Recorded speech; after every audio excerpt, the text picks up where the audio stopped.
You gotta love all your favourite shows, right here on 7. This is 7 News. Tonight, Ben Cousins facing a new drug charge after being stopped by police. Job fears as the Barnett government takes the axe to the public service. Doctors warn fly-in, fly-out could be damaging workers' health. And Ross Lyon live on confronting his former team. From the studios of 7 Perth, Susannah Carr and Rick Ardon. Good evening. Ben Cousins is in trouble with the law again. He was stopped by police outside his North Beach home, where officers allegedly found a small amount of drugs. Police say the former football star will be charged via summons. He's already on bail over another drug charge. Officers from the organised crime squad stopped and searched Ben Cousins this morning. It happened at the North Beach home he shares with his partner and their baby. The police searched Ben Cousins and his car. They allegedly found a small amount of cannabis, less than 1 gram, in his wallet in the front seat and a glass pipe in a plastic bag. Ben Cousins will be charged via summons with possession. Hi, have you got anything you can say to us about what's happened to Ben this morning? A friend wouldn't be drawn on the former AFL star's drug battle. So you know nothing about what happened this morning? Seriously, what sort of question's that? Ben Cousins has only been back in Perth for 3 weeks after abandoning a rehabilitation program in Esperance when he was arrested at the airport there. Cousins was allegedly caught with 4.5 grams of methamphetamine when he arrived at Esperance Airport on a flight from Perth. He was charged with possession with intent to sell and supply. He's on bail after appearing in court 2 weeks ago. Under new penalties announced last year, possession of less than 10 grams of marijuana doesn't usually attract a criminal charge, but a police spokesperson said it was up to police discretion and Ben Cousins will be charged. Jessica Vanderende, 7 News. A West Australian man could face up to 12 years in a Bali jail after he was arrested for allegedly bashing his girlfriend while on holiday in Kuta. Police allege 51-year-old Colin Vitex became violent when his partner refused to give him some money after he returned to their Kuta hotel from a night out. He's also been charged with stealing his girlfriend's watch and phone, which he's accused of selling for money to keep drinking. Police allege he also took his partner's passport to prevent her from returning to Australia. Police need your help to find a man wanted over a stolen car involved in a deadly police chase in Dianella. 41-year-old Paul Homer Kenny was already wanted on unrelated matters. Grant Taylor reports. Police admit Paul Kenny could now be anywhere in WA, even interstate. The 41-year-old's been the centre of a major manhunt since last Thursday's chase tragedy. Dianella mother Sharon Durkole was killed, her 16-year-old daughter Lachey badly injured when police ran a red light and crashed into their car. Police believe Paul Kenny was in the stolen Audi officers from the gang crime squad were chasing when they crashed. This is security vision of Kenny at a Dianella service station about 4 hours earlier. The stolen Audi was parked outside with a second man inside it. What police can't say for certain is who was driving the Audi when the crash happened. We're asking for Mr Kenny to contact the police and speak with us, and we're also asking for the public's assistance in identifying where Mr Kenny might be. The second man has been charged with stealing the Audi and later setting it on fire. He's allegedly told police he was a passenger in the car when the chase began.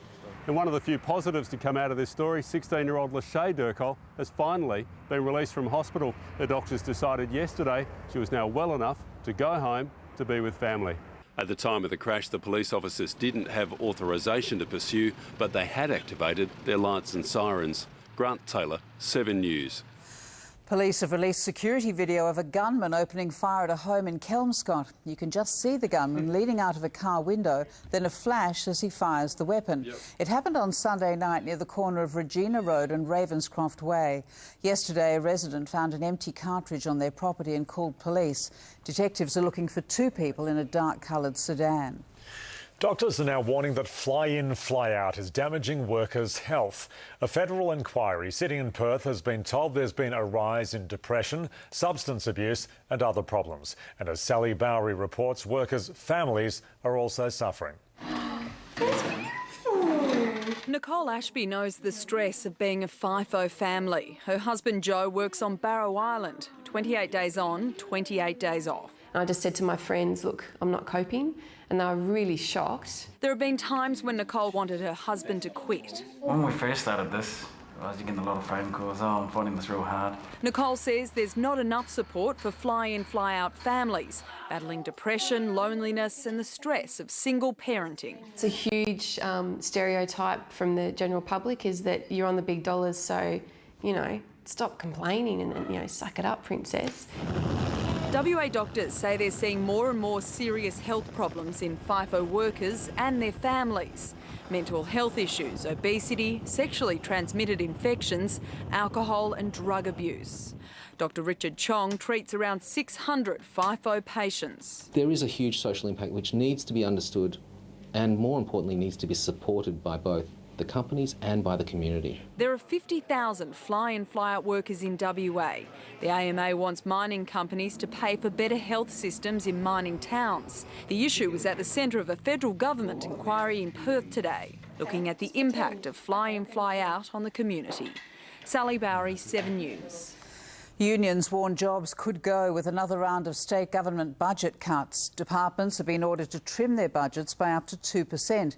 The opposition says the only way to do that will be to slash services and jobs. Treasurer Christian Porter says the budget cuts won't affect Perth's new stadium. The waterfront development is also safe. Unions are worried that their workers aren't. We lost around about 50 to 100 full-time nursing equivalent positions last time the government announced these types of cuts. Christian Porter has ordered all government departments, except education, cut their budgets. 2% next year and 1% every year for the next 3 years. Education's been told to cut 1% each year. They target things like corporate boxes, corporate expenditures, advertising, travel, vehicles. If Christian Porter thinks that he can make these sort of cuts to government spending without impacting on frontline services, to be frank, he's dreaming. Treasurer Christian Porter seems keen to paint the cuts as reducing unnecessary waste, cars, travel, corporate boxes. But the unions see it very differently. Nurses, teachers and the public sector union are convinced the cuts will affect frontline services and will mean jobs will have to go. There really isn't any fat left, we believe, in education. The state government blames a sharp fall in WA's GST revenue. Of the GST we pay, the state currently gets 72% back.